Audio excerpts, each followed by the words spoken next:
महाशिवरात्रि 2082 का अवसरमा पशुपतिमा दर्शन गर्न आएका साधु सन्तहरूलाई गुठी संस्थान र पशुपति क्षेत्र विकास कोषले विशेष समारोहका बीच विदाई गरेका छन्।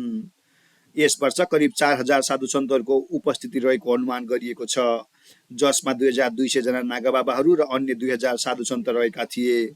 साधु सन्तहरूलाई उनीहरूको पदवी र वरिष्ठताका आधारमा रु 551 देखि 11000 सम्म नगद दक्षिणा प्रदान गरिएको छ।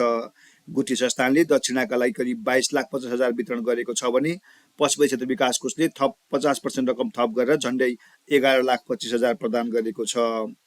साधु सन्तहरूको 5 दिने बसाइका लागि करिब 50,000 केजी दाउरा र खानाको व्यवस्था गरिएको थियो।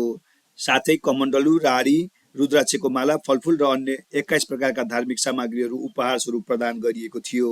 शिवरात्रिका दिन करिब 8 देखि 10 लाख भक्तजनले पशुपतिनाथमा दर्शन गरेका थिए।